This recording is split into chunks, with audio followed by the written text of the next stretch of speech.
కూడా వీళ్ళు దేనికి లోపడ్డారు? ఎప్పుడైతే వారి యొక్క మనసులోకి ఆ కోరిక వచ్చిందో, ఏమని?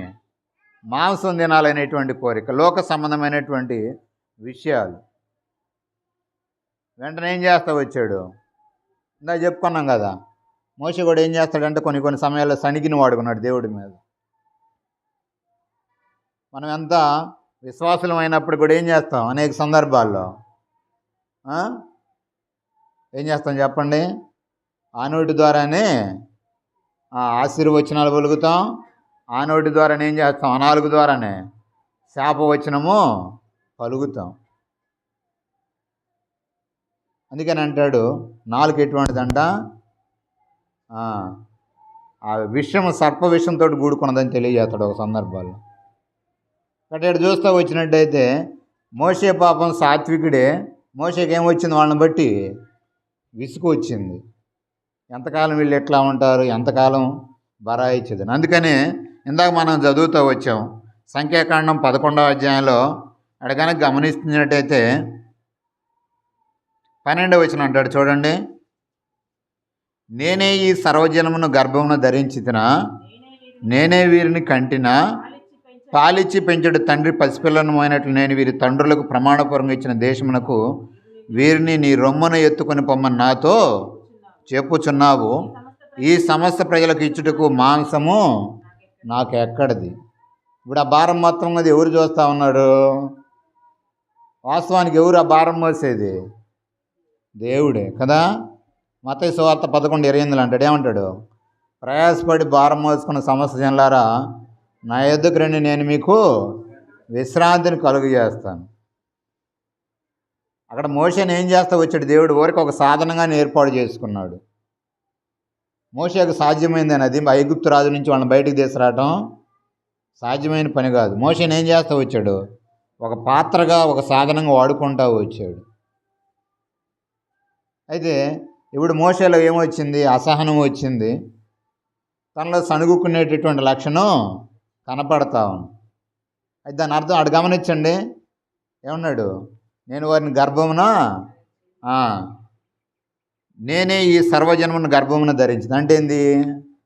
దాని అర్థమైంది, వాళ్ళు నా కడుపునేమన్నా పుట్టినవాళ్ళు. కడుపుని పుట్టినవాళ్ళు అయితే భరిస్తారా? భరించరా? మన బిడ్డలు అనేక సమయాలు ఏం చేస్తారు? మనల్ని విసిగిస్తూ ఉంటారు, వేదన పెడతా ఉంటారు. అయినప్పుడు కూడా ఏం చేస్తాం? మనం భరిస్తూ ఉంటాం. ఇప్పుడు ఐగుప్తులో ఉన్నటువంటి ఇశ్రాయేలుని విడిపించడానికి వారిని ఎవరు ఏర్పాటు చేసుకున్నారంట? దేవుడే వారిని ఏర్పాటు చేసుకున్నాడు. ఆ జనాంగాన్ని విడిపించడం కోసం మోషేని దేవుడు ఒక సాధనంగా ఏర్పాటు చేసుకున్నాడు. ఇప్పుడు ఏం చేయాలి? మోషే దేవుడు చెప్పినట్టే చెయ్యాలి. ఇక్కడ చూస్తూ వచ్చినట్టయితే ఎప్పుడైతే వారిలోకి ఆలోచన వచ్చిందో తర్వాత కనుక గమనిస్తూ వచ్చినట్టు కిందకు వచ్చేసరికి ఏమైంది? వారి మాంసము వారు పళ్ళ మధ్య వాళ్ళు నమలక మంది ఏమవుతూ వచ్చింది? ఒక పక్క నుంచి దేవుని యొక్క తెగులు వచ్చింది, వారందరిని కూడా సంహరిస్తూ ఉంది. కాబట్టి ఇక్కడ చూస్తూ వచ్చినట్టయితే అందుకని అపోస్తులు అయినటువంటి పౌలు అంటున్నాడు, నేను దేని కొరకు పట్టబడి తిను. దేని కొరకు పట్టబడ్డాడు సౌలు చెప్పండి? దేని కొరకు ఆయన సౌలుని ఏర్పాటు చేసుకున్నాడు? సౌలు పౌలుగా మార్చాడు. అన్య జనుల ఎదుట నా యొక్క సాధనం, అన్య జనాంగం ఎదుట ఆయన సాధనంగా అపోస్తుల కార్యంలో 9వ అధ్యాయం అక్కడ గమనించండి. అపోస్తుల కార్యములు 9వ అధ్యాయము 15వ వచనం, అందుకు ప్రభువు నీవు వెళ్ళుము, అన్ని జనుల ఎదుటను రాజుల ఎదుటను ఇశ్రాయేలు ఎదుటను నా నామము భరించుటకు ఇతడు నేను ఏర్పరచుకున్న సాధనమై కింద అంటే అన్నాడు. సాధనం అంటే అర్థమైంది, పాత్ర వలె ఉంటామన్నాడు. ఆ పాత్రను ఎవరు తయారు చేశాడు? దేవుడే తయారు చేశాడు. నీవు నేను కూడా ఆ పాత్రలమే. ఆ పాత్రలైనటువంటి నిన్ను నన్ను కూడా దేవుడు ఏర్పాటు చేసుకున్నాడు. దేని కొరకంటే అక్కడ చూస్తూ వచ్చాం, అందరూ రక్షణ పొందాలనే దేవుని యొక్క ఉద్దేశం. నా ఉద్దేశం అదే ఉండాలి. అన్ని జనాంగం ఎదుట ఆయన ఏర్పాటు చేసుకున్నాడు. రాజులు ఎదుట అంటాడు కదా. ఇదే విషయాన్ని అపోస్తుల కార్యం 26వ అధ్యాయంలో కనుక గమనించినట్లయితే అక్కడ రాజు ఎదుట తను చెప్తా ఉంటాడు అపోస్తులైనటువంటి పౌలు. 26వ అధ్యాయము 19వ వచనం. కాబట్టి అగ్రిప్పరాజా, ఆకాశము నుండి కలిగిన ఆ దర్శనమునకు నేను అవిధేయుడను కాక. అక్కడ తను ప్రకటిస్తూ వచ్చినటువంటి సువార్తను గురించి చెప్తా ఉన్నాడు. ఏమని చెప్తున్నాడు చూడండి. మొదట దమస్కులోని వారికిని, యెరూషలేములోను, యూదయ దేశమంతటను, తర్వాత అన్యజనులకును వారు మారు మనసు పొంది దేవుని తట్టు తిరిగి మారు మనసుకు తగిన క్రియలు చేయవలనని ప్రకటించుచుంటిని. ఇప్పుడు ఆడ చూస్తా వచ్చాం 9వ అధ్యాయం. ఎవరు ఎదుట తన సాధనంగా ఉపయోగపడతాడంట? అన్ని జనాంగం ఎదుట. ప్రభు యొక్క రక్తంలో కడగబడినటువంటి మనం కూడా ఏ విధంగా ఉండాలంటే, ఏ విధంగా ఉండాలి? అన్ని జనాంగం మధ్య ఫిలిప్పీలు రాసిన పత్రికలు చెప్తాడు. ఏ విధంగా ఉండాలంటాడు? లోకమందు జ్యోతుల వలె ఉండాలంటాడు. ఆడ కొంతమంది జనాంగాన్ని వాడతాడు కొన్ని పదాలు గమనించండి. ఫిలిప్పీలకు రాసిన పత్రిక, అట్టి జనం మధ్యను జీవవాక్యమును చేతబట్టుకొని లోకమందు జ్యోతుల వలె కనబడుచున్నారు. ఎవరి గురించి మాట్లాడుతున్నాడు అపోస్తలుడైనటువంటి పౌలేడా?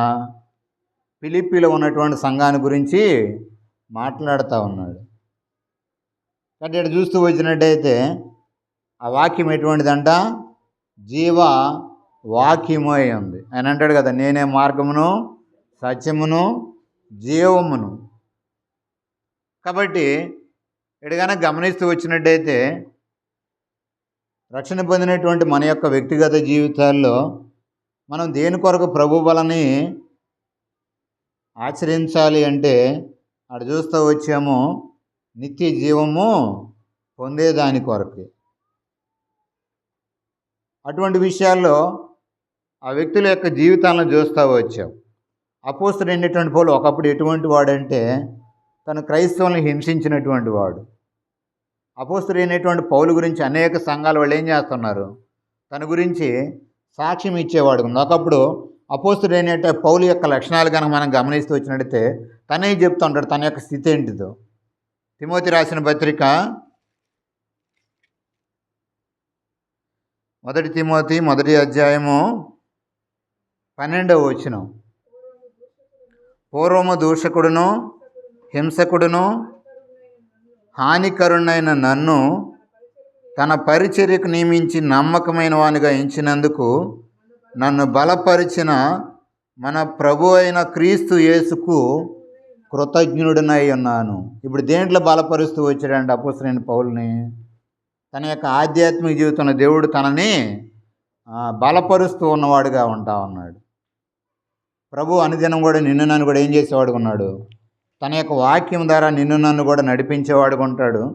తన వాక్యం ద్వారా నిన్ను నన్ను బలపరిచేటటువంటి వాడుగా ఉంటాడు. అనుదినము ఆయన ఒక వాక్యంతో నీతోటి నాతోటి మాట్లాడేవాడుగా ఉంటాడు.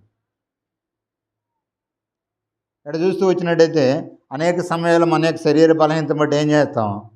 దేవుని యొక్క వాక్యానికి, ప్రార్థనకి దూరం అయ్యేటటువంటి పరిస్థితి. అందుకని ఇక్కడ అంటా ఉన్నాడు, పూర్వము దోషకుడును, హింసకుడును, హానికరుడైనటువంటి నన్ను తన పరిచర్యకు నియమించి నన్ను నమ్మకమైన వానిగా ఎంచినందుకు నన్ను బలపరిచిన క్రీస్తు ప్రభు అయిన క్రీస్తు యేసుకు కృతజ్ఞుడిని. కృతజ్ఞత అంటే ఏంది? మనకు ఎవరైనా మేలు చేశారనుకోండి, వాళ్ళకేం చెప్తాం మనం? థ్యాంక్స్ చెప్తాం. ఇప్పుడు దేన్ని బట్టి అపోస్తలుడైనటువంటి పౌలు ప్రభు అయిన యేసుక్రీస్తు వారు కృతజ్ఞుడిగా ఉన్నాడంటే తనను రక్షించడమే కాదు కానీ తనను దేని కొరకు నియమించాడంట? దేవుని యొక్క పని పరిచర్య కొరకు తన నియమించిన వాడుగా ఉన్నాడు. ఇందా చూస్తూ వచ్చాము అపోస్తుల యొక్క బోధ, సహవాసం. అందుకని అన్నాడు ఆ నిత్య జీవానికి పొందాలంటే ఏం చేయాలా? ఆయన మనలో నిలిచి ఉండాలా, మనము ఆయనలో నిలిచి ఉండాలి. అటువంటి వారి జీవితం ఎట్లా ఉంటుంది? అది ఫలించేటటువంటి జీవితం అని మనం యోహాను సువార్త 15వ అధ్యాయంలో చూస్తాం. ఒకవేళ ఆయనలో నిలిచి ఉండకపోతే ఏమవుతుంది? మన యొక్క జీవితాలు ఏమవుతాయి? ఎడబాల్సినటువంటి పరిస్థితి. ఇటు కనుక గమనిస్తూ వచ్చిన వారు ఉన్నట్టయితే అక్కడ అంటా ఉన్నాడు, ఆ యొక్క అపోస్తలుడైనటువంటి పౌలే తన పరిచర్యకు నియమించి నమ్మకమైనగించినందుకు నన్ను బలపరిచిన మన ప్రభు అయిన క్రీస్తు యేసుకు కృతజ్ఞ. ఒక సందర్భంలో ఏమంటాడు? నేను ఎప్పుడు బలహీనుడునో అప్పుడే బలవంతుడును అంటాడు. తన యొక్క ఆధ్యాత్మిక జీవితంలో అనేక సందర్భాలు దేవుని మీదే ఆధారపడినటువంటి పరిస్థితి. అందుకని తను ఏం చేస్తూ వచ్చాడు? దేవునికి తను అర్పించుకుంటూ వచ్చాడు. అంటాడు కదా, నా మట్టుకు బ్రతుకుడు క్రీస్తే, చావు అయితే లాభం. ఏం చేస్తూ వచ్చాడు? తను సజీవ యాగముగా దేవునికి సమర్పించుకుంటా ఉన్నాడు. అపోస్తలుల కార్యం 26లో చూస్తూ వచ్చాం. రాజు దగ్గర ఏమన్నాడు? అగ్రిప్రాజా, ఆకాశం నుంచి కలిగినటువంటి ఆ వెలుగునకు నేను ఏ విధంగా అవిధేయుడిని కాగలను? అంటే దేవునికి నేను వ్యతిరేకంగా ఏ విధంగా ప్రవర్తించగలను, ఏ విధంగా నడుచుకోగలను అంటాడు. అంటే తను పూర్తిగా ఎవరి మీద ఆధారపడుతున్నాడు అంటే, తన కొరకు ఈ లోకానికి వచ్చి తన కొరకు ప్రాణం పెట్టి తన కొరకు మరలా తన నిత్య జీవాన్ని తీసుకెళ్ళటానికి సజీవుడిగా లేచినటువంటి ప్రభు అయిన క్రీస్తునందే తన లక్ష్యం ఉంచేవాడుగా ఉంటా ఉన్నాడు. తను అంటున్నాడు, నేను దేని కొరకు పట్టబడితేనో దానివైపే నేను చూస్తున్నాను. ఇంకా కిందకు వచ్చేసరికి అంటాడు, దేవుడు ఎటువంటి పిలుపుతోటి పిలిచాడంటే తనని ఉన్నతమైనటువంటి పిలుపుతోటి పిలుస్తూ వచ్చాడు. నన్ను కూడా దేవుని యొక్క పిలుపు లేనిదే, దేవుని యొక్క ఉద్దేశం లేనిదే మనం ఏమాత్రం కూడా దేవుని యొక్క సన్నిధిలో ఉండేవాళ్ళం కాదు. అందుకని పరిశుద్ధ గ్రంథం అనేటువంటి బైబిల్లోనే దేవుడు మనల్ని ఏ విధంగా ఏర్పాటు చేసుకుంటాడని చెప్తాడంటే, గలతీలు రాసిన పత్రిక 1వ అధ్యాయము 15వ వచనం,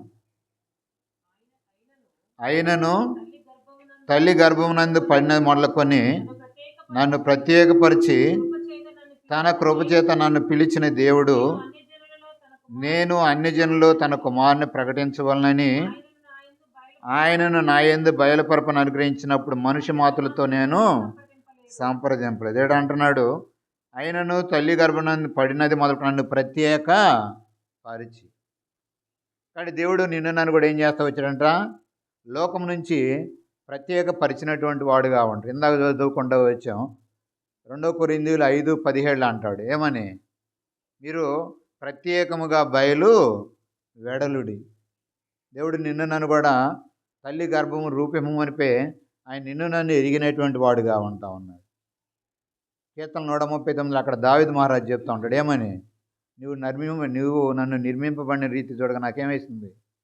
భయం పుట్టింది అంటాడు కదా. అంత మాత్రమే కాదు, నా జన్మలన్నీ కూడా ఏం చేయబడతా వచ్చినాయి? నీ గ్రంథములో లిఖింపబడిన వాటిగా ఉంటుంది. కాబట్టి ఆ యొక్క గ్రంథంలో నీ పేరు నా పేరు కూడా లిఖింపబడ్డాయి. ఒకవేళ కనుక ఆయన ఆ పేజీ తీయదలుచుకుంటే ఏమవుతుంది?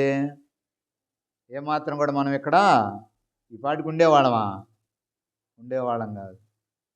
కాబట్టి ఇంకా మనల్ని సజీవులుగా ఉంచేటంటే దేవుని యొక్క ఉద్దేశం నీ పట్ల నా పట్ల ఏదో ఉద్దేశం ఉంటా ఉంది.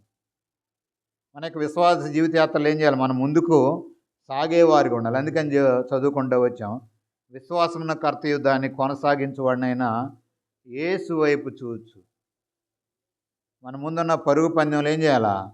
ఓపికతో పరిగెత్తేవారిగా ఉండాలి. ఈ విశ్వాస జీవితయాత్రలు అనేక మంది తప్పిపోయినటువంటి పరిస్థితి. అయితే అపోస్తలుడైనటువంటి తిమోతి గురించి పౌలు తన గురించి సాక్ష్యం వేస్తూ ఉంటాడు. ఏమని? మనం చూసినట్టయితే 1 తిమోతి 1వ అధ్యాయము 18వ వచనం, నా కుమారుడైన తిమోతి, నీవు విశ్వాసమును మంచి మనస్సాక్షి కలిగిన వాడై నిన్ను గూర్చి ముందుగా చెప్పబడిన ప్రవచనముల చొప్పున ఈ మంచి పోరాటం పోరాడవలన వాటిని బట్టి ఈ ఆజ్ఞను నీకు అప్పగించుచున్నాను. ఎడంటున్నాడు? ఎటువంటి మనస్సాక్షి కలిగిన వాడుగా ఉంటా ఉన్నాడు? మంచి మనస్సాక్షి కలిగినటువంటి వాడుగా. ఎందుకంటే దేవుడు నీ నా యొక్క హృదయాన్ని ఎరిగినటువంటి వాడుగా ఉంటా ఉన్నాడు. అబలను సమీపించేటటువంటి మన యొక్క జీవితాల్లో ఇర్మియా గ్రంథం 12వ అధ్యాయంలో అంటాడు. ఇర్మియా గ్రంథము 12వ అధ్యాయము 3వ వచనం. యెహోవా, నీవు నన్ను ఎరిగి ఉన్నావు, నన్ను చూచున్నావు, నా హృదయం నీ పట్ల ఎట్లున్నది నీవు శోధించుచున్నావు. కాబట్టి ఇక్కడికి వచ్చేసరికి అపోస్తలుడైనటువంటి పౌలు ఇంకో సందర్భంలో ఏమంటాడు తిమోతిని గురించి, నా నిజమైన కుమారుడైనటువంటి తిమోతి అంటాడు. అంటే ఇతను ఏ విధంగా కుమారుడిగా చేయబడుతూ వచ్చాడంటే, ప్రభు చేత రక్షించబడినవాడు ఉన్నాడు, ప్రభు యొక్క పని పరిచయంలో వాడబడుతున్నాడు, తన యొక్క విశ్వాసాన్ని తను కాపాడుకునేటటువంటి వాడుగా ఉంటా ఉన్నాడు. ఇక్కడ అపోస్తలుడైనటువంటి పౌలు తిమోతి గురించి ఏం చెప్తా ఉన్నాడు? తన యొక్క విశ్వాసం గురించి సాక్ష్యం ఇచ్చేవాడుగా ఉంటా ఉన్నాడు. మనల్ని బట్టి ఏం చేయాలి? అనేక మంది బయట మన గురించి సాక్ష్యం ఇచ్చేవారుగా ఉండాలి. అంతేగాని మన గురించి వారు ఎటువంటి వాళ్ళు ఇటువంటి వాళ్ళు అనేటువంటిది చెప్పకుండా ఉండే విధంగా ఉండాలి. కిందకు వచ్చేసరికి ఇంకొక ఇద్దరు వ్యక్తులను చెప్తాడు. ఆయన విశ్వాసంలో స్థిరపడిన వారు ఉంటే కిందకు వచ్చేసరికి ఇంకొక ఇద్దరు వ్యక్తులను చెప్తాడు. వారు ఏ విధంగా ఉన్నారంట?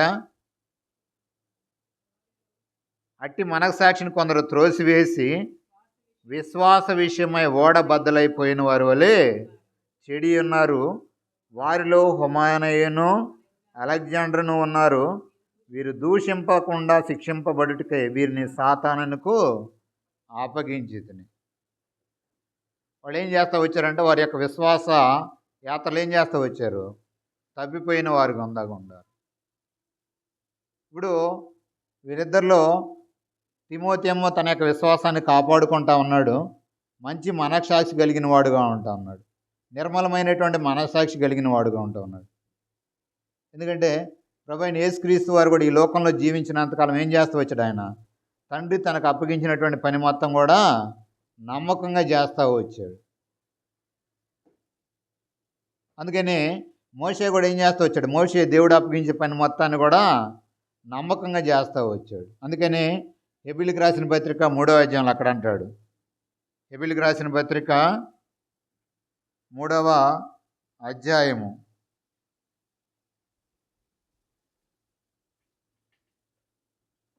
5వ వచనం.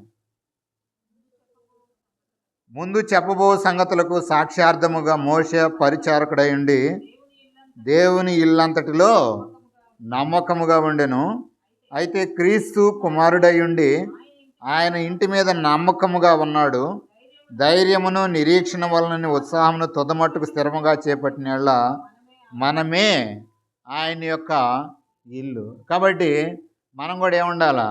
దేవుడు మనకు అనుగ్రహించినటువంటి దేహాన్ని బట్టి మనం కూడా నమ్మకంగా జీవించేవాడు. అక్కడేమో తిమోతి గురించి చెప్తా ఉన్నాడు పౌలు, ఇక్కడ ఎవరి గురించి చెప్తా ఉన్నాడు? మోషే గురించి దేవుడు చెప్తా ఉన్నాడు. తను పంపించినటువంటి తన కుమారుడైనటువంటి ప్రభు అయిన యేసుక్రీస్తు వారి గురించి కూడా సాక్ష్యం ఇచ్చేవాడుగా ఉంటా ఉన్నాడు. కాబట్టి మనం చూస్తాం ప్రకటన గ్రంథము 3వ అధ్యాయంలో అక్కడ కొన్ని సంఘాల గురించి మాట్లాడుతూ ఉంటాడు. ప్రకటన గ్రంథము 3వ అధ్యాయంలో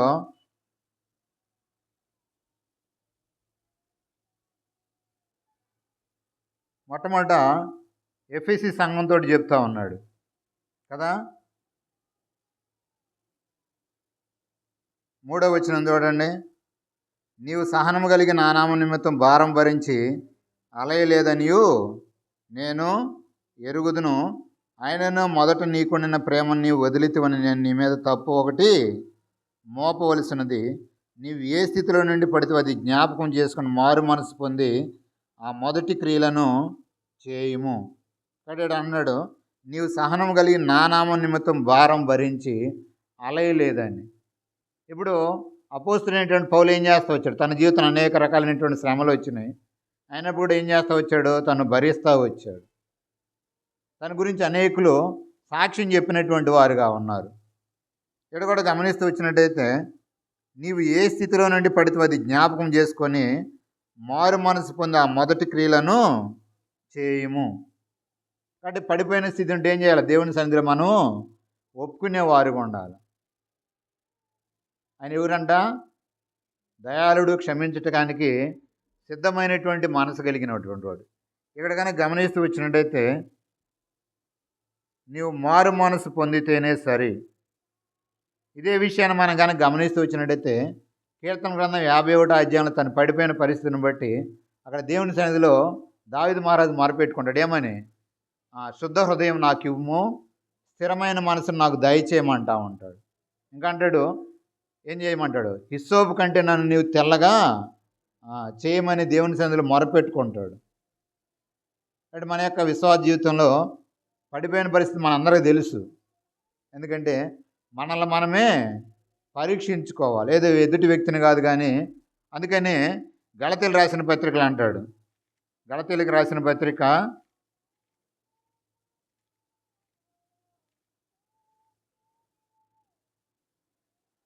6వ అధ్యాయము 4వ వచనం, ప్రతివాడును తాను చేయు పనిని పరీక్షించి.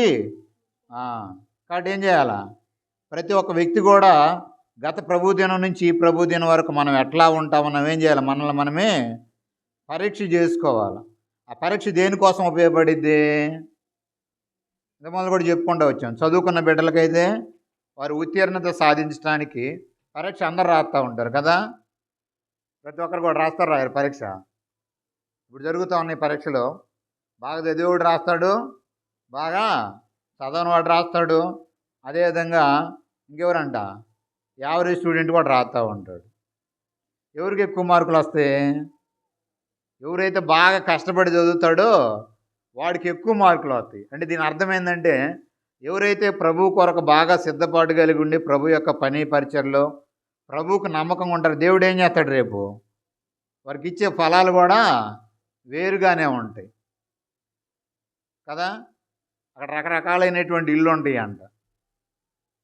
మనల్ని ఏం చేస్తా వచ్చాడు దేవుడు? రాజులైనా యాజక సమూహంగా చేస్తూ వచ్చాడు. ఆ కోటాను కోట్ల ప్రజల మధ్య నీవు నేను కూడా దేవుణ్ణి ఆరాధించాలనే దేవుని యొక్క ఉద్దేశం. అపోస్తలుడైన పౌలు ఏమన్నాడు? తిమోతి రాసిన పత్రిక 4వ అధ్యాయంలో 7-8 వచ్చిన ఎటువంటి పోరాటం అంటాడు అతను?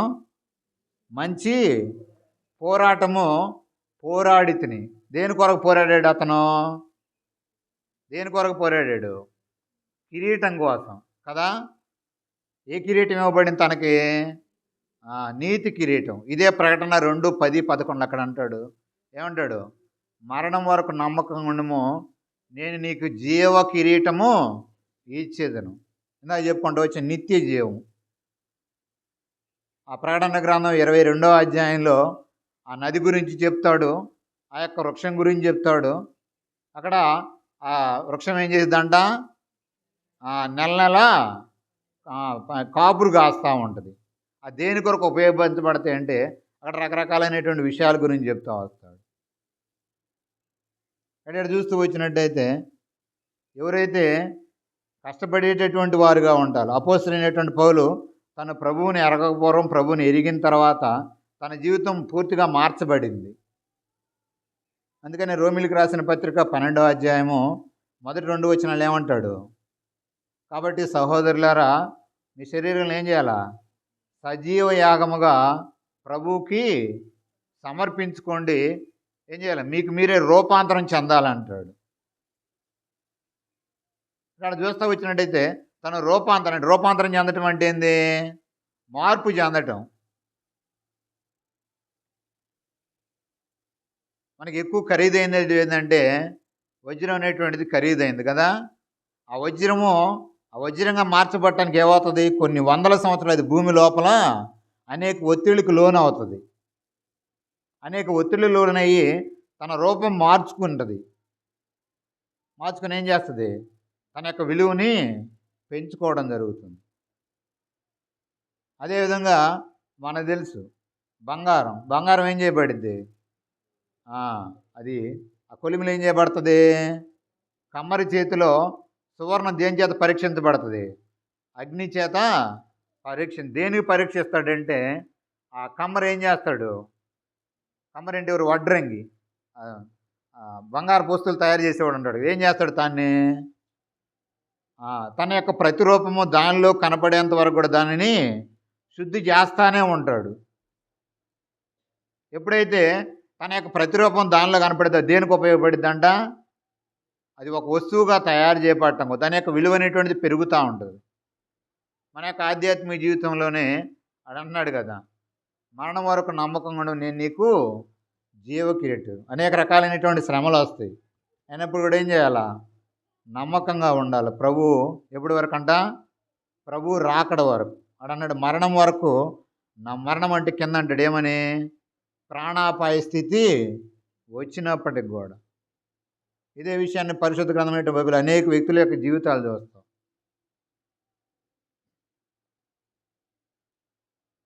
ఇంతకుముందు కూడా సందర్భంలో చెప్పాను మీకు.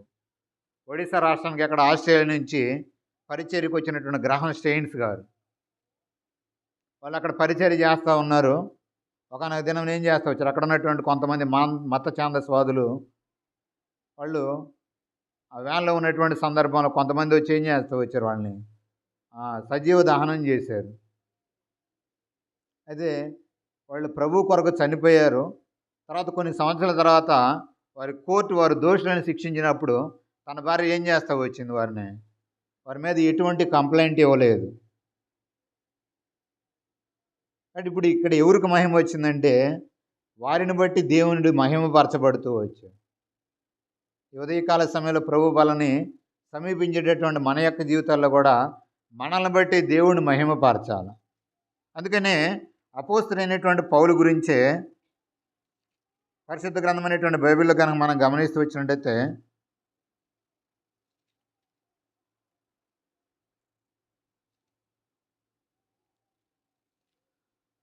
ఇక్కడ ఒక సంఘం వాళ్ళు పౌలు గురించి మాట్లాడుకుంటూ ఉంటారు.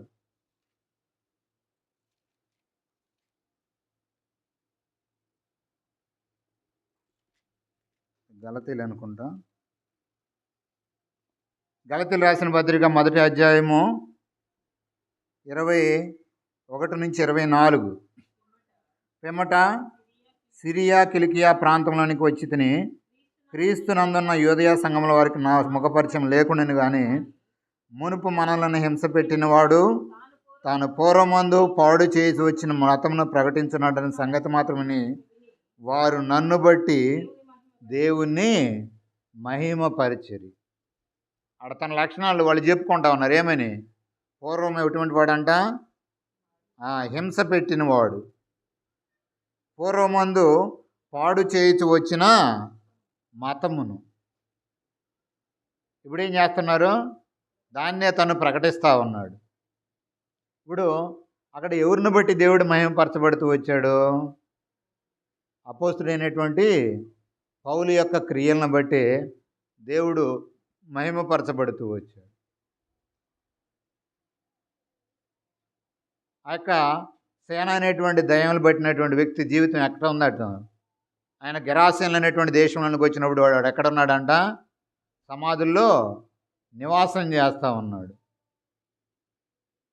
తను తానే గాయపరుచుకుంటా ఉన్నాడు. అయితే అంటాడు ప్రభువుని, నువ్వు నా దగ్గరికి రావద్దని వేడుకున్నాడు. అయినా ప్రభు ఊరుకున్నాడా? వెళ్ళాడు, తను స్వస్థపరిచాడు. అయితే తను ఏం చేస్తూ వచ్చాడు? ప్రభు తనకు చేసినటువంటి గొప్ప కార్యాలను బట్టి ఎక్కడ ప్రకటించాడు ప్రభు యొక్క ప్రేమ వార్తని? దెకాపోలి అనేటువంటి ప్రాంతంలో తను, దెకాపోలి అంటే అర్థం ఏంటంట? 10 పట్టణాల్లో ప్రకటిస్తూ వచ్చాడు. అక్కడ ఎవరికి మహిమ వచ్చింది? ఆ యొక్క దయ్యములు పట్టినటువంటి వ్యక్తి యొక్క జీవితం పూర్తిగా మార్చబడింది. ఒకప్పుడు సమాజానికి దూరంగా ఉన్నటువంటి వ్యక్తి ఇప్పుడు ఏం చేయబడ్డాడు? సమాజంలో ప్రజల మధ్య దేవుని యొక్క సువార్తను ప్రకటిస్తూ ఉన్నవాడు ఉన్నాడు. ఇక్కడ ఎడ చూస్తున్న వచ్చినట్టయితే పౌలు కూడా ఒకప్పుడు ప్రజలను భయపెడుతూ వచ్చాడు. ఏ ప్రజలనైతే భయపెడుతూ వచ్చాడు, ఇప్పుడు ఆ ప్రజల కోసం ఏం చేస్తాడు? తను ప్రయాసపడతా ఉన్నాడు. ఆ మతాన్ని తను ప్రకటిస్తూ ఉన్నవాడుగా ఉంటా ఉన్నాడు. కాబట్టి అంత్య దినాల్లో ఉంటున్నాం, కడవరి కాలాల్లో ఉంటున్నాం. కాబట్టి నేను కూడా ఏం చేయాలా? ప్రభు యొక్క పని పరిచర్ని ప్రభు యొక్క పని చేయాలా, ప్రభు యొక్క పరిచర్యను కూడా మనము చేసేటటువంటి వారిగా ఉండాలి. అందుకని అక్కడ అంటున్నాడు, మొదట్లో ఉన్నటువంటి ప్రేమ ఏమవుతుంది, చల్లారిపోద్దంట. మొదట్లో మనకి ఉన్నటువంటి ప్రేమ, దానికే ఏం చెప్తాడంటే పరిశుద్ధ గ్రంథమైనటువంటి బైబిల్లో ఎవరి గురించి చెప్తాడు, భార్యాభర్తల మధ్య ఉన్నటువంటి వైవాహిక ప్రేమ కదా. భార్యాభర్తల మధ్య ప్రేమ అనేటువంటిది మొదట అవివాహమైన సందర్భాల్లో వాళ్ళ ప్రేమ చాలా ఎంతో అన్యోన్య దాంపత్యం కలిగి ఉంటారు. అది చివరిదాకా ఉంటుందా? ఎక్కువ సందర్భాల్లో మనం చూడడం. వాళ్ళు ఏదో ఒకటి చిన్న చిన్న అలజడులు రావటం, వాళ్ళ మధ్య మనస్పర్ధలు రావటం, ఆ ప్రేమ అయింది తగ్గిపోతూ ఉంటుంది. ఆ ప్రేమ ఏమైందంట, చల్లారిపోయేటటువంటి పరిస్థితి. అందుకని అక్కడ ఎఫెసీ సంఘంతో మాట్లాడుతూ ఉన్నాడు, ఏం కలిగి ఉండాలా, సహనాన్ని కలిగి ఉండాలి. ఆ సహనం గురించి చెప్తూ ఏబు గురించి కూడా అంటాడు, ఏమని, మీరు ఏబు యొక్క సహనం గురించి మీరు వింటిరా. ఏబు గురించి కూడా ఎవరు సాక్ష్యం చెప్పారు, దేవుడే సాక్ష్యం చెప్పాడు కదా. అపవాది తిరిగి ఎక్కడి నుంచి వస్తున్నావు అంటే ఏమంటాడు, నేను లోకంలో అటు ఇటు తిరిగి వస్తున్నాను అన్నప్పుడు అంటాడు, నా భక్తుడైనటువంటి ఏబు సంగతి నీవు ఎరిగితు అంటే. అక్కడ ఏబు గురించి దేవుడు చెప్పినప్పుడు అంటాడు, అపవాది ఏమంటాడు, తన్ని ఎందు వరకునే భయభక్తులు కలిగి ఉన్నాడా అంటే, దేవుడు సమస్తాన్ని అప్పగిచ్చాడు, కానీ ఒక విషయంలో మాత్రం అపవాదికి దేవుడు చోటు లేదు. ఏ విషయంలో, ఏబు యొక్క ప్రాణ విషయం. నాకు చెప్పుకుంటా వచ్చా, మరణం తప్పించిన ప్రభు అయినా యెహోవా విషయం. మరణం తప్పనించి సమస్తాన్ని కూడా నీకు అప్పగిస్తున్నాను అన్నప్పుడు అనేక రకాలుగా ప్రయత్నించాడు అపవాది. అయినప్పుడు కూడా ఏం చేస్తూ వచ్చాడు, ఏమాత్రం కూడా ఏబు తన యొక్క విశ్వాసాన్ని చెక్కు చెదరనిటువంటి పరిస్థితి. ఇప్పుడు ఎవరు వైపు చూస్తా ఉన్నాడు ఏబు, విశ్వాసం కర్తయు దాన్ని కొనసాగించేవాడినైనా యేసు వైపు. తనకు ఒక నమ్మకం ఉంది, దేవుని మీద నమ్మకం ఉంటాం అంటాడు కదా. ఏబు గ్రంథంలోనే ఏమేమంటాడు, ఏబు గ్రంథంలో మనం చూస్తూ వచ్చినట్టయితే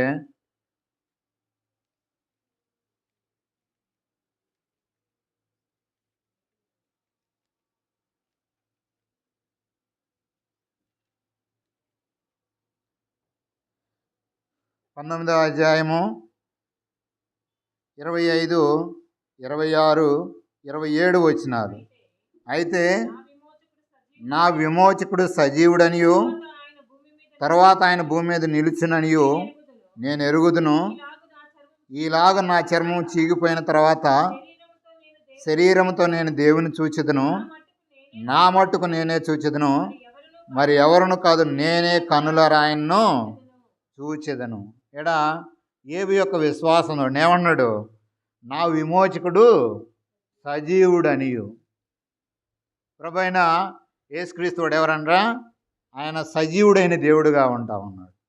అందుకని ప్రకటన గ్రంథాలు మనం చూస్తూ వచ్చినట్టయితే అక్కడ అంటాడు ఏమని, 1వ అధ్యాయం 18వ వచనం, నేను మొదటి వాడను కడపటి వాడను జీవించువాడను మృతుడనైతేనే కానీ ఇదిగో యుగయుగములు సజీవుడనై ఉన్నాను. కాబట్టి ఇక్కడ ఏబు యొక్క విశ్వాసము, ఏబు యొక్క సహనం ఎవరి వైపు ఉంది, దేవుని వైపు ఉంటాం. తను ఏమాత్రం కూడా చెదిరిపోయినటువంటి పరిస్థితి కాదు. నా విమోచకుడు సజీవుడని అది ఇంకేమన్నాడు, తర్వాత ఆయన భూమి మీద నిలుచునని. ప్రభు యొక్క రెండవ రాకడ గురించి మనం చూస్తాం. ఆ దినమందు ఆయన ఏం చేయబడతాడు, ప్రత్యక్షపరచబడతాడు. భూలోకంలో ఉన్న ప్రజలందరూ కనులు ఆయన వైపు చూడబడతాయి. తర్వాత కనుక గమనిస్తూ వచ్చినట్టే, ఇలాగ నా చర్మం చీకిపోయిన తర్వాత శరీరంతో నేను దేవుణ్ణి శరీరము లేనివాడునై. మనం చూస్తాం ప్రభు రాకడ సమయంలో ఏం చేస్తారు, మన యొక్క శరీరాలు ఏ శరీరాలుగా మార్చబడతాయంటే మహిమ శరీరాలుగా మార్చబడతాయి అని చెప్పి పరిశుద్ధ గ్రంథమైనటువంటి బైబిల్లో మనం చూస్తాం. ఇప్పుడు తనకి ఈ యొక్క భౌతికపరమైనటువంటి శరీరం తీసే దేవుడు ఏ శరీరం ఇస్తున్నాడంట, మహిమ శరీరం. తన యొక్క మహిమను మొత్తాన్ని కూడా మనకి ఇచ్చేవాడుగా ఉన్నాడు. అంటే ఆడ వారి యొక్క విశ్వాసం అంత గొప్పదానిగా కనపడతా ఉంది. అటు ప్రభు బలాన్ని ప్రవేశించినటువంటి మన యొక్క వ్యక్తిగత జీవితాల్లో మనం ఎవరి వైపు చూడాలంటే యేసు వైపు చూచి మనం ముందున్నటువంటి పరుగు పందెంలో ఓపికతో పరిగెత్తాలి. అక్కడ తిమోతి గురించి కూడా చెప్పుకుంటూ వచ్చాం. ఎటువంటి మనస్సాక్షి ఉందంట? మంచి మనస్సాక్షి కలిగి ఉంటా ఉన్నాడు. అన్ని జనాంగం మధ్య జీవించారనే పిలుపుల గురించి కూడా మాట్లాడుతూ ఉన్నాడు.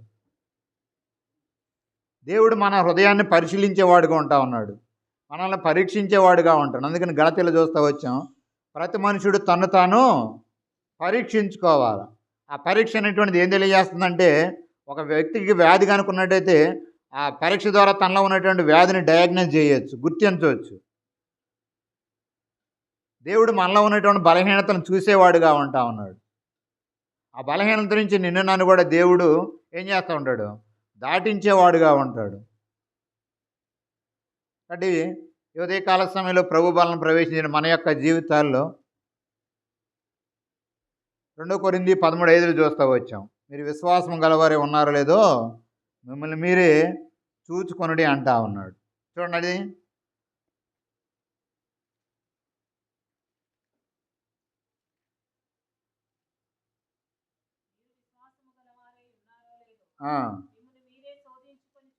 మిమ్మల్ని మీరే శోధించుకొని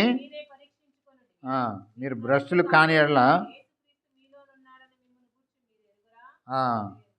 అడగానే గమనించండితే అడన్నాడు, విశ్వాసం గలవారై ఉన్నారో మిమ్మల్ని మీరే పరీక్షించుకోండి, మీరు భ్రష్టులు కాని ఎడల యేసుక్రీస్తు మీలో ఉన్నాడని మిమ్మల్ని గూర్చి మీరే ఎరుగరా.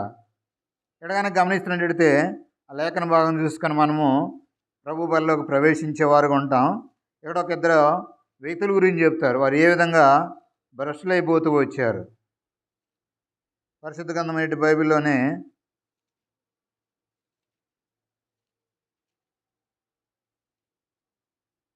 ఎన్ఏ ఎంబ్రే అనేటువంటి ఇద్దరు వ్యక్తుల గురించి చెప్తాడు.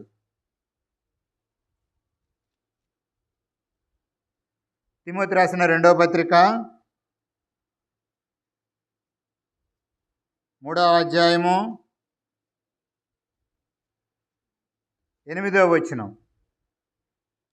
ఎన్ఏ ఎంబ్రే అనువారు మోషేను ఎదిరించినట్టు వీరును చెడిన మనసు కలిగి విశ్వాస విషయంలో భ్రష్టుల సత్యమును ఎదిరింతురు. కాబట్టి అటు చూస్తూ వచ్చినట్టయితే వారు ఏం చేస్తూ వచ్చారంట? మోషే అని దాతాను అభిరాములు ఉంటా ఉన్నారు. 250 మంది సమకూర్చబడి మోషకి ఏం చేస్తూ వచ్చారు? వాళ్ళు వ్యతిరేకంగా మాట్లాడుతూ వచ్చారు. వారు సజీవంగానే ఏం చేయబడ్డారు? మరణానికి అప్పగించబడ్డవారుగా ఉంటా ఉన్నారు. ఇక్కడ చూస్తూ వచ్చినట్టయితే అక్కడేమో అపోస్తలుడైనటువంటి పౌలు తిమోతి గురించి చెప్తా ఉన్నాడు, నీవు మంచి విశ్వాసం కలిగిన వాడుగా ఉన్నావు, నీవే కాపాడుకుంటా ఉన్నావు అని చెప్పి. అంత మాత్రమే కాదు, సిరియా కిలికియా ప్రాంతంలో అపోస్తలుడైనటువంటి పౌలు పర్యటించినప్పుడు అక్కడ ఉన్నటువంటి వారు ఏం చేస్తూ వచ్చారు? పౌలు గురించి చెప్పుకుంటా ఉన్నారు. ఒకప్పుడు ఇతడు దూషించినటువంటి వాడు, ఆ మతాన్ని హింసించినటువంటి వాడు ఇప్పుడు ఆ మతాన్ని ప్రకటిస్తూ ఉన్నాడు. తనను బట్టి దేవుణ్ణి మహిమపరిచారు. ఇక్కడ వీరేం చేస్తూ ఉన్నారు? ఎన్ఏ ఎంబ్రే అను వారు మోషేను ఎదిరించినట్టు వీరును చెడిన మనసు కలిగి విశ్వాస విషయమై భ్రష్టులై సత్యమును ఎదిరించిరి. అంటే దేవునికి వ్యతిరేకంగా వీళ్ళు తిరుగుబాటు చేసినటువంటి. అక్కడ చూస్తూ వచ్చాం రోమిలికి రాసిన పత్రిక 8వ అధ్యాయము. వీరు ఎటువంటి మనసు కలిగిన వారంట? శరీరానుసారమైనటువంటి మనసు కలిగినటువంటి వారు. చివరి దేనికి అప్పగింపబడ్డారు? వీళ్ళు మరణానికి అప్పగింపబడ్డవారు ఉన్నారు. కాబట్టి ఈ ఉదయకాల సమయంలో ప్రభు బలం ప్రవేశించేటటువంటి మన యొక్క జీవితాల్లో మనం ఎటువంటి మనసు కలిగినటువంటి వారిగా ఉన్నాం? మన యొక్క విశ్వాస జీవిత యాత్రలో ఎవరి వైపు చూసేవారు ఉండాలో మనల్ని మనమే పరీక్షించుకోవాలని చెప్పి ప్రభు పేరిట ఈ యొక్క లేఖన భాగాలు మనం జ్ఞాపకం చేస్తూ ఉన్నాం. అందుకని చివరిగా మొదటి యోహాను పత్రిక 3వ అధ్యాయము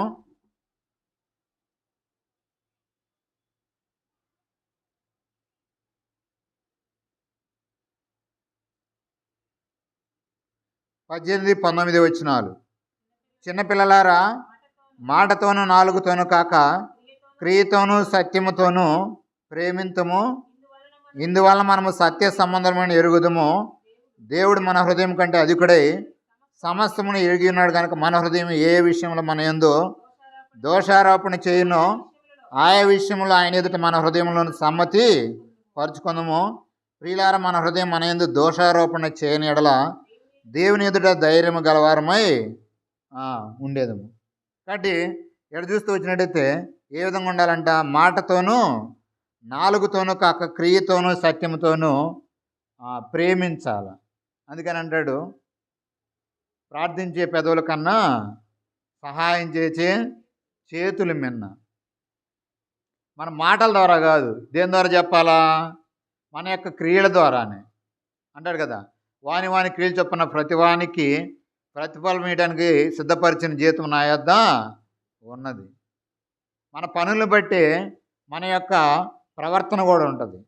మన నడవడికను బట్టి మన యొక్క ఎదుటి వ్యక్తులు మన గురించి సాక్ష్యం చెప్పేవారుగా ఉంటారు.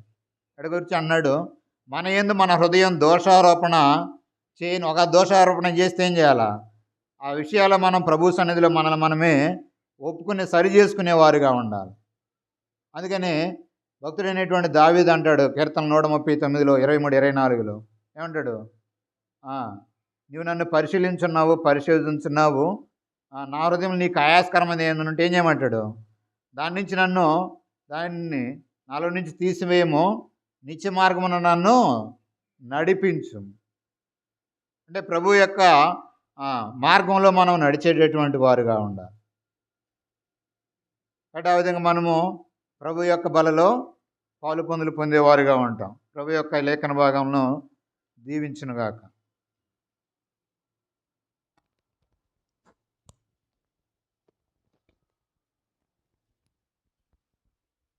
దయచేసి మోకరించండి.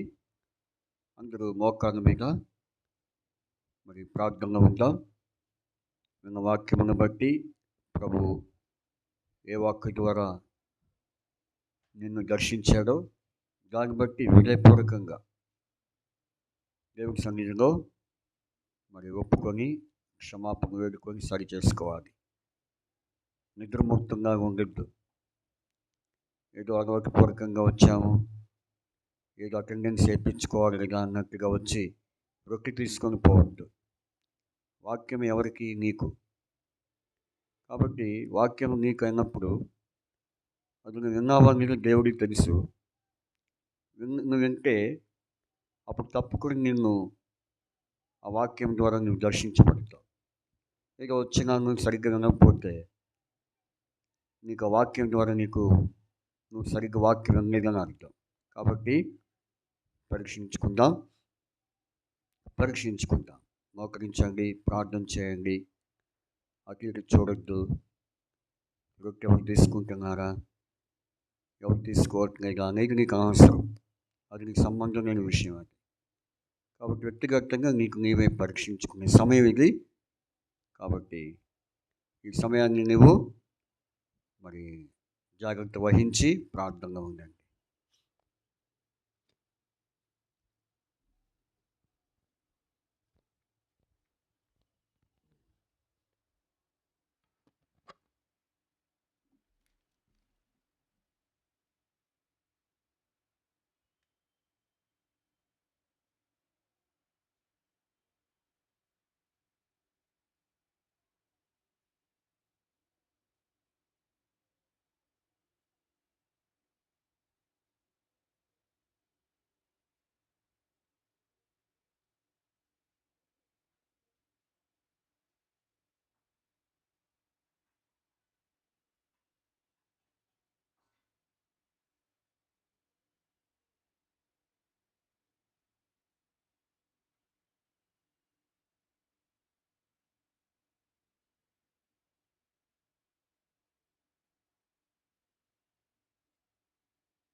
ఒకవేళ పాత్ర అందకపోతే మీ చేతి చూపించండి.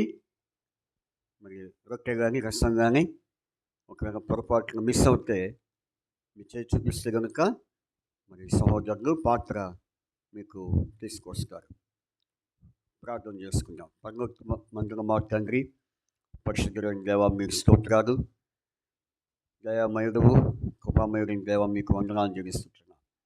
ఈ యెహోవా ఏర్పాటు చేసిన దినము, దీన్ని మనం ఉత్సహించి సంతోషించడము అన్న మాటను బట్టి మేము స్తుతిస్తున్నాం. కనుక ఈ సమయంలో మా తండ్రి ఈ దినం మీరు మాకు అనుగ్రహించిన శ్రేష్టమైన దినాన్ని బట్టి స్తుతిస్తున్నాం. దేవా మరి అంత మాత్రమే కాదు, మరి ఈ సమయంలో మా నాయన మరి ఉదయకాలము బెత్లెహేములో మరి నన్ను మీరు వాడుకుంటూ వచ్చారు. అలాగే మరి ప్రభా అక్కడ 2 వర్తమానాలు మరి ప్రభా మరి చెప్పడానికి మీరు ఎంత కృప చూపిస్తూ వచ్చారు. ఇక్కడ కూడా సౌర్ ఎబినేజర్ను సౌర్ మరి సీని మాస్టర్ని బట్టి మీరు వాడుకున్నారు. దేవా మీరు స్తోత్రాలు. వారిద్దరిని ప్రభా మీరు ఇక్కడ వాడుకొని మీ కార్యాన్ని ముందు నడిపించినందుకే స్తోత్రాలు. తిరిగి ప్రభా మరి ప్రభా మీ యొక్క రొట్టె మాంసంలో ప్రభా మీ యొక్క రక్త మాంసంలో ప్రభా పాలు పంపులు పొందక ముందుగా రొట్టె ప్రభా రసంలో పాలు పంపులు పొందక ముందుగా నీ వాక్యం ద్వారా మేము ప్రభా హెచ్చరిక చేయబడి సరి చేసుకొని యోగ్యమైన రీతిలో ఈ పాత్రను చేయడానికి మీరెంతో సహాయం చేస్తూ వచ్చారు. ప్రభావిని బట్టి స్తోత్రాలు. తిరిగి ప్రభా మిగిలిన రొట్టె ముక్కలు రసము ఇంకెవరి మారు మనసు రక్షణ కొరకాయి ప్రభా ఎదురు చూస్తున్నావో వారిని మీరు దర్శించి నడిపించి వారి మారు మనసు కలుగు చేసి రక్షణ అనుగ్రహించి ఈ పాత్ర సహవాసంలో మీరు వారిని సిద్ధపరచమని ప్రార్థిస్తున్నాం. కనుక మీరు జ్ఞాపకం చేసుకోండి, సహాయం చేయండి. మందిర మరి అవసరతలన్నీ మీరు తీరుస్తున్నారు. ఇక ముందు కూడా సహాయం చేయండి, ప్రార్థన చేస్తున్నాం. ప్రభా మందిరం నీది, ప్రభా తండ్రి ప్రజలు నీ వారు, పరిచర్య నీది. కాబట్టి ప్రభా నీ పనిని నీ ఇంటిని ఎలా నడిపించుకుంటున్నావో ఆ విధంగా మీరు నడిపించుకోండి. ఇక ముందున్న దినాలను కూడా మీరు మహిమకరంగా నడిపించమని ప్రార్థన చేస్తున్నాం. కనుక మీరే జ్ఞాపకం చేసుకోండి. వస్తున్న వారిని బట్టి స్తోత్రాలు. రానున్న వారిని తీసుకొని రండి, స్థిరపరచండి. ప్రభా నూతన ఆత్మను చేర్చండి, ప్రార్థన చేస్తున్నాం. అలాగే ప్రభా ఎవరు ఏ ఇబ్బందుల్లో బాధల్లో కష్టాల్లో ఇరుకులో ఇబ్బందుల్లో చింతలో ప్రభా మరి తండ్రి నాయన మరి నష్టావస్థలో ప్రభా ఉంటున్నారో వారిని మీరు జ్ఞాపకం చేసుకుని దర్శించండి. ప్రతి ఒక్కరికి సహాయం చేయండి.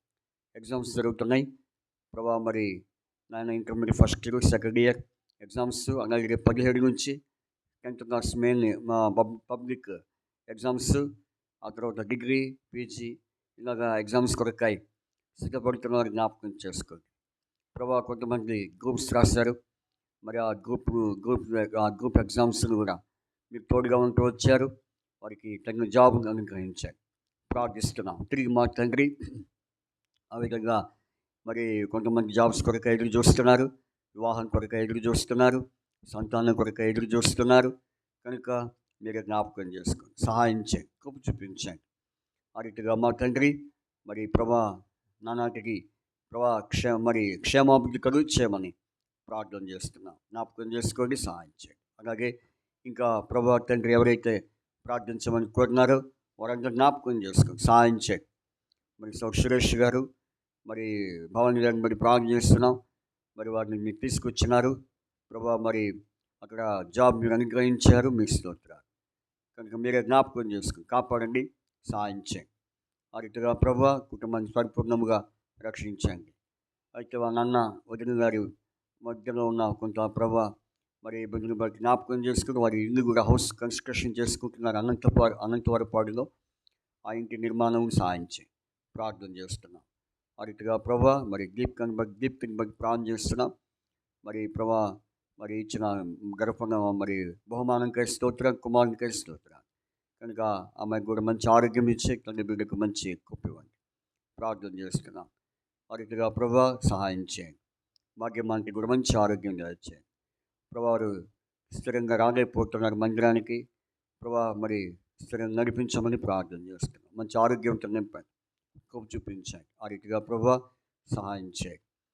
ఇలాగ మా ప్రియులు ముఖ్యమైన అవసరంలో ఉన్నటువంటి వారందరినీ జ్ఞాపకం చేసుకోండి, సహాయం చేయండి. షారోన్కి వస్తున్న దగ్గును మీరే సంపూర్ణంగా మరి స్వస్థపరచమని ప్రార్థన చేస్తున్నాం. జ్ఞాపకం చేసుకోండి, సహాయం చేయండి. ఆ రీతిగా ప్రభా ఎబినేజర్ కూడా మంచి ఆరోగ్యము చేయండి. గతంలో కొంత ఆయన బలహీనుడైనాడు. ఆయన మీరు ఇచ్చిన ఆరోగ్యం బట్టి, శక్తిని బట్టి స్తోత్రాలు చూపించండి. సిస్టర్ కూడా మంచి ఆరోగ్యము చేయండి ప్రార్థిస్తున్నాం. వారి కుమార్తెలు ఎగ్జామ్స్ కూడా సిద్ధపరచండి. మరి జశ్వంతుడు ఎగ్జామ్స్ రాస్తున్నాడు. సుజికి కూడా ఎగ్జామ్స్ ఉన్నాయి. ఆ విషయంలో సహాయం చేయండి ప్రార్థన చేస్తున్నాం. ఈ రీతిగా ప్రభా మరి ప్రభా మా రాష్ట్రాన్ని, దేశాన్ని, ప్రభా ప్రజలను, నాయకులను, అధికారులను, ప్రభా తండ్రి, మంత్రులను అందరినీ జ్ఞాపకం చేసుకుని ప్రార్థన చేస్తున్నాం. అది హెబ్రోన్ ద్వారా జరుగుతున్న పరిచర్య అంతటి జ్ఞాపకం చేసుకుని ప్రార్థన చేస్తున్నాం. ఆ రీతిగా ప్రభా మరి ఎవరెవరిని ఏ విషయాన్ని మేము ప్రార్థన చేయలేకపోయామో వారందరూ జ్ఞాపకం చేసుకుని వారి ప్రతి ఒక్కరి అవసరత మీ నామంలో తీర్చి సహాయం చేయవలసిందిగా ప్రార్థిస్తున్నాం. ప్రభు కృప చూపించండి, సహాయం చేయండి, తోడు నడిపించండి. సంఘం యొక్క మరి సరిహద్దును విశాలపరచండి. ప్రార్థిస్తూ మీకు అప్పచెప్పుకొంచు యేసుక్రీస్తు వారి పరిశుద్ధమైన నామమున మేము స్తుతించి ప్రార్థించి అడిగి వేడుకొంచున్నాము తండ్రి, ఆమేన్. పాట సంఖ్య 251 పాడుకుందాం. పెద్ద పాటలు కోసుకోవడం 251 పాడుచుండగా మన కానుకలు మరి ప్రభుకి అర్పించుకుందాం.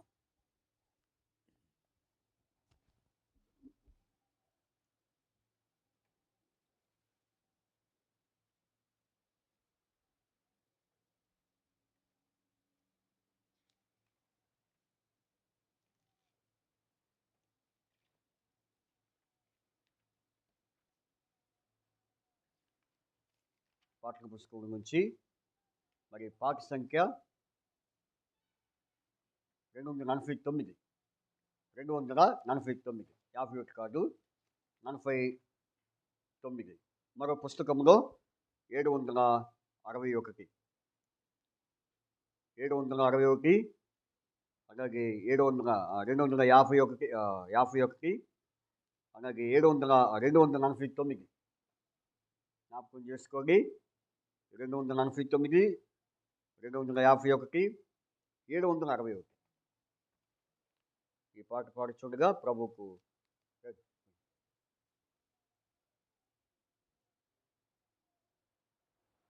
Praise the lord.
ప్రభువే నన్నే పరచుకోలేదు నేను, ప్రభువే నన్నే పరచుకోలేదు. పాపినైనా నాకు ఆయనే రక్షణనిచ్చెను. పాపినైనా నాకు ఆయనే రక్షణనిచ్చెను. రాజ్యములో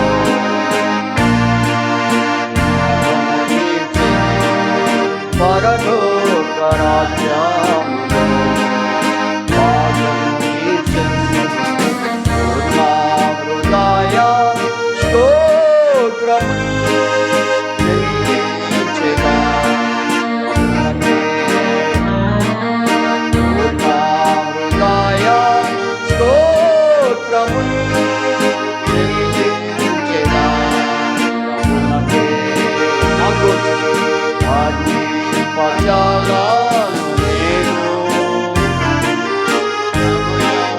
గొప్ప ప్రేమ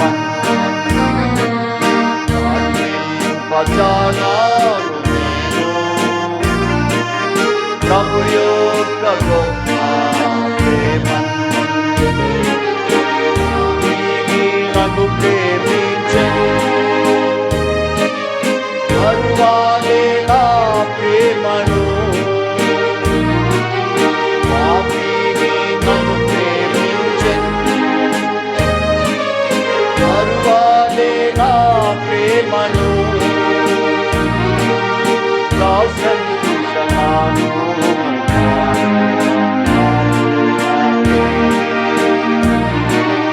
ప్రశంసనాను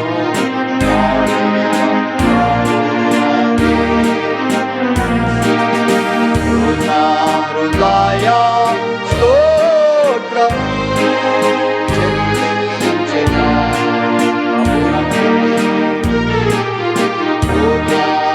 నా హృదయ స్తోత్రం చెల్లించెదా ప్రభువునకే.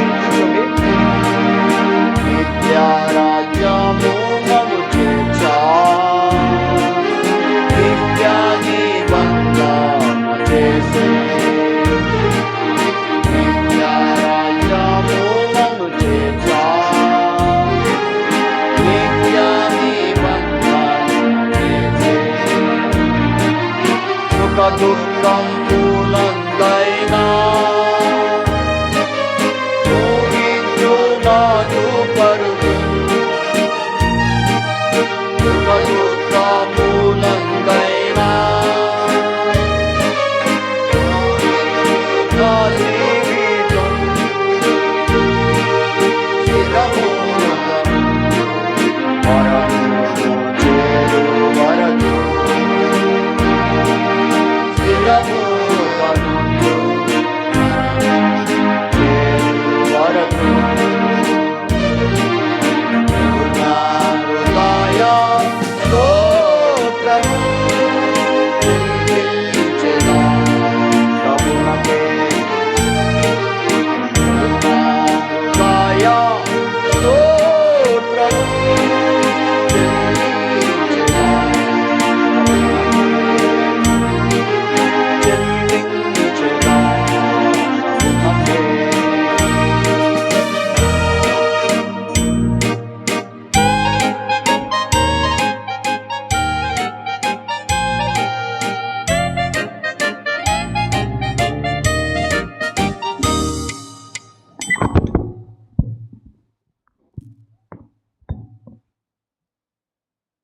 దయచేసి గమనించండి.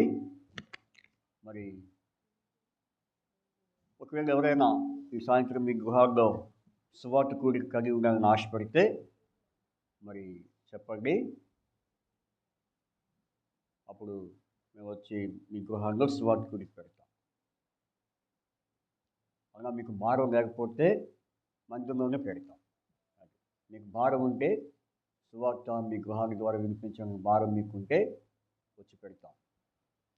కాబట్టి ఏ విషయమో మరి కూడిక అయ్యే లోపున నాకు చెప్పండి.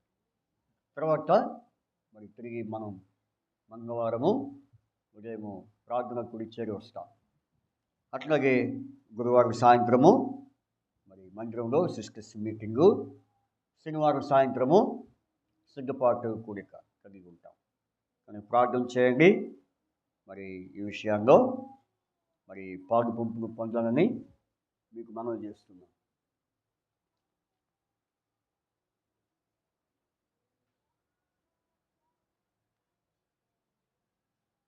ఇరవై 21వ తారీఖు ఆన్లైన్ ప్రేయర్ కలిగి ఉంటాం. 21 గుర్తుపెట్టుకోండి. 21 ఆన్లైన్ ప్రేయర్. ఇప్పుడు ఎందుకు చెప్తున్నానంటే మీరు ప్రార్థన పూర్వకంగా సిద్ధపడి వస్తారని కోరుచు మరి ఇప్పుడే చెప్తున్నా. కనుక 21 కనుక మరి 21 నైట్ అంటే శుక్రవారం వచ్చింది. మరి 21వ తారీఖు శుక్రవారము రాత్రి మరి మరి ఆన్లైన్ ప్రేయర్ కలిగి ఉంటాం. అలాగే ప్రతి చివరి శుక్రవారము బెత్లెహేములో మరి సంపూర్ణ రాత్రి కూడిక జరుగుతూ ఉంది. కాబట్టి ప్రార్థన చేయండి. ఆ తర్వాత 24వ తారీఖు వస్తుంది.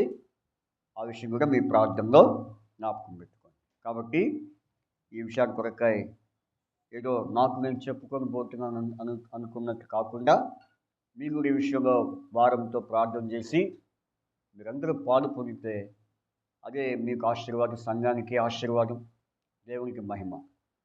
కాబట్టి మరి ఈ విషయాన్ని మరి గుర్తుపెట్టుకొని మీ వ్యక్తిగత ప్రార్థనలో, కుటుంబ ప్రార్థనలో జ్ఞాపకం చేసుకోండి. అందరూ కూడా ఈ కార్యక్రమాలకు మరి హాజరు కావాల్సిందిగా ప్రేమతో మీకు మనవి చేస్తున్నాం. చివరి ప్రార్థన చేసుకొని అలాగే 10th క్లాస్ ఎగ్జామ్స్ ఎప్పటి నుంచి మాస్టర్? 17గా 17 నుంచి ఎగ్జామ్స్, అంటే వచ్చే ఆదివారం తర్వాత, సోమవారం నుంచి వచ్చే ఆదివారం తర్వాత మరి సోమవారం నుంచి వారికి 10వ తరగతి ఎగ్జామ్స్ మరి స్టార్ట్ కాబోతున్నాయి. కాబట్టి ఇప్పుడు present first year, second year exams జరుగుతున్నాయి. ఆ తర్వాత డిగ్రీ వాళ్ళ ఎగ్జామ్స్ అనుకుంటా మరి ఫైనల్ ఇయర్ ఉన్నాయి. కాబట్టి మీ ప్రార్థనలో జ్ఞాపకం చేసుకోండి. ప్రార్థన అవునా? ఎవరికి? ఇద్దరికా? ఒకరికా ఇద్దరికా? ఇద్దరికా?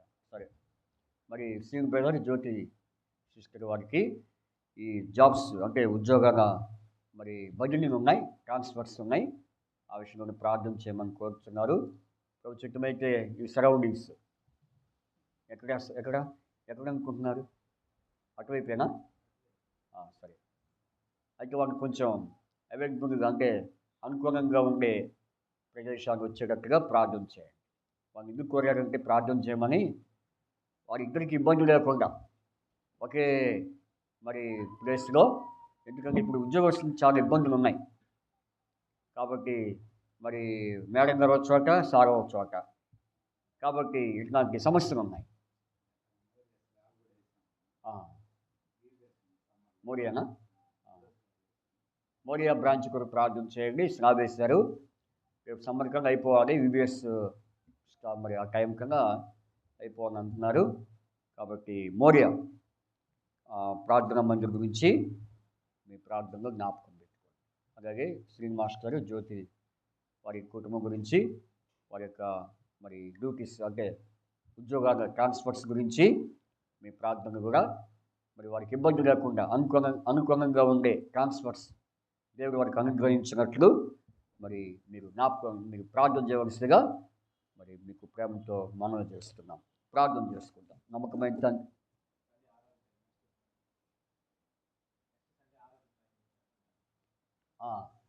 దయచేసి గమనించండి. వచ్చే ఆదివారం మరి ఎందుకంటే మనకి ఈ ఏప్రిల్, మే తీవ్రమైన ఎండలు కాబట్టి కరెక్ట్గా 9:30 స్టార్ట్ చేస్తాం. పోయినసారి సండే 9కి అని చెప్పాము. మరి 9:30కి ఒకరు వచ్చినా రాకపోయినా మా సమయాన్ని మేము పాటిస్తాం. కాబట్టి ఈ విషయం మీరు గమనించండి. మీ ఇష్టం వచ్చినప్పుడు అట్లా వస్తే అది క్రమం కాదు. కాబట్టి భయంతోనూ వణుకుతోనూ దేవుడి సన్నిధికి రమ్మని బైబిల్లో ఉంది. కాబట్టి ఎప్పుడేం పోవచ్చులే, ఎప్పుడేం చేరుకోవచ్చు అన్న అశ్రద్ధమైన ఆలోచన చేసుకోండి. కాబట్టి కరెక్ట్గా 9:30కి ఇక్కడ ప్రారంభిస్తారు. రండి, సమయానికి రండి. ఇక పని నుండి తర్వాత చేసుకోవచ్చు. కనుక ఈ విషయాన్ని మీరు గమనించి మరి సహకరించవలసిందిగా ప్రేమతో మీకు మనవి చేస్తున్నాం. వచ్చే ఆదివారం ఎన్నింటికి? 9:30కి. ఎన్నింటికండి? అందరికి చెప్పినట్లు వేరే అంటే అప్పుడు ఎందుకయ్యా ఇంకొంచెం 7కి పెట్టండి అని అర్థమా? 7 గంటలకు పెట్టమని అర్థమా? లేకపోతే 11 గంటలకు పెట్టండి అని అర్థమా? చెప్పండి. ఎన్నింటికి? 9:30కి. అది కాబట్టి ఈ విషయాన్ని మీరు గమనించి సమయాన్ని పాటించి దేవుడి సన్నిధికి రావాల్సిందిగా ప్రభుత్వ మీకు మరీ మనవి చేస్తున్నాం. ప్రార్థన చేసుకుంటాం. నమ్మకమైన తండ్రి యేసు ప్రభువా, మీ స్తోత్రాలు. అంతేనా గొప్ప దేవుడు, వాగ్దానము అనుగ్రహించి నెరవేర్చేవాడు. దేవా, ఇంతవరకు ఆరాధన సమయం తగ్గిని మీ నామమునకు భయంకరంగా మీరు జరిపించుకున్నారు. దేవ స్తోత్రాలు. ఉదయకాలము సౌరి ద్వారా ఆరాధన వర్తమానం, అలాగే రెండవ వర్తమానం సౌరి శ్రీనివాస్ గారి ద్వారా మీరు ప్రభా ప్రోత్సాహకరంగా మీరు మాట్లాడుతూ వచ్చిన నీ మాటలకై స్తోత్రాలు. కాబట్టి ప్రభా మరి చేయబడిన పరిచర్య దీవించండి. బెత్లెహేములో జరిగించబడిన ఆరాధన మరి పరిచర్య దీవించమని ప్రార్థన చేస్తున్నాం. జ్ఞాపకం చేసుకోండి, మీరు మహిమ పొందండి. అలాగూ వచ్చిన ప్రతి ఒక్కరిని బట్టి స్తోత్రాలు. వారికి తీసుకొచ్చిన యువను బట్టి స్తోత్రాలు. ప్రభా ఈ కానుకలు మరి ఈ కానుకలు మీ యొక్క సేవ నామ మహిమార్థమై ప్రభా వాడబడినట్టుగా సాధించి ప్రార్థన చేస్తున్నాం. ప్రభా కృప చూపించండి. అలాగే మరి మీ చిత్తమైతే సాయంత్రం సువార్త కూడి కొరకు ప్రభా సిద్ధపరచమని ప్రార్థన చేస్తున్నాం. జ్ఞాపకం చేసుకోండి, సహాయం చేయండి, తోడు నడిపించండి. ఆ విధంగా మీ నామానికి పని తెచ్చుకోండి ప్రభా. ఇంకా మా తండ్రి, మా ప్రభా మరి శ్రీనివాస్ గారు మరి జ్యోతి వారిని ట్రాన్స్ఫర్స్ కొరకు ప్రార్థన చేస్తున్నాం. వారి ఇద్దరికి అనుకూలమైనటువంటి మరి ట్రాన్స్ఫర్లు మరి గవర్నమెంట్ వారు మరి మంజూరు చేయనట్లు సహాయం చేయండి. ప్రార్థన చేస్తున్నాం. జ్ఞాపకం చేసుకోండి. వారికి ఎలాంటి ఇబ్బంది లేకుండా చూడండి. అలాగే ప్రభా మరి వచ్చే ఆదివారం నుంచి 9:30 ప్రారంభం కాబోయే ఆరాధన కొరకై ప్రభా సిద్ధపరచమని ప్రార్థన చేస్తున్నాం. జ్ఞాపకం చేసుకోండి, సహాయం చేయండి. ఇటుగా వారి కార్యక్రమాల్లో అందరూ కూడా నాయన తండ్రి నాయన బైబిల్తోనూ వణుకుతోనూ క్రమముగా మరి ప్రభా తండ్రి అటెండ్ అవ్వడానికి సహాయం చేయండి. ప్రార్థన చేస్తూ మీకు అప్పచెప్పుకోవచ్చు. ఇది ప్రభా మీ బిడ్డలు ఎవరింటికి వారి ఎంతటిగా మార్గంలో సహాయం చేయండి. వారిపై మీ హస్తం ఉంచండి, మీ మేఘాన్ని ఉంచండి. ప్రార్థన చేస్తూ కీర్తన 119, 107 నెరవేర్చండి. ఎదుర 6:21 నెరవేర్చండి. ప్రభా జ్ఞాపకం చేసుకోమని ప్రార్థిస్తున్నాం. మీరే సహాయం చేయండి, తోడు నడిపించమని యేసుక్రీస్తు వారి పరిశుద్ధమైన నామమున మేము స్తుతిస్తూ ప్రార్థించి అడిగి వేడుకొంచున్నాం తండ్రి, ఆమేన్. మనకు తండ్రి అయిన దేవుని ప్రేమ దయచేసి గమనించండి. మరి ఉచితమైతే మరి యవనస్తుల కొరకైనా కూడిక ఏర్పాటు చేయాలని మరి తలంపు కలిగి ఉంటున్నాము. ఆ విషయంలో మీ ప్రార్థనలో జ్ఞాపకం చేసుకోండి. షురోహులో రేపు పబ్లిక్ హాలిడేస్ చూసుకొని మరి ఆ పబ్లిక్ హాలిడేస్లో మరి యవనస్తుల కొరకై ప్రత్యేకమైన కూడిక కలిగి ఉండాలని మరి తలంపు కలిగి ఉన్నాం కనుక మీ ప్రార్థనలో మరీ గట్టిగా జ్ఞాపకం చేసుకోండి. మనకు తగిన దేవుని ప్రేమయు, కుమారుడైన యేసుక్రీస్తు వారి కృపయు, పరిశుద్ధాత్మిక అన్యోన్య సహవాసం చెరుచిన మనందరికీ ఆయన కృప తోడే ఉండి నడిపించునుగాక. ఆమేన్. అందరికీ ప్రైజ్ ది లార్డ్.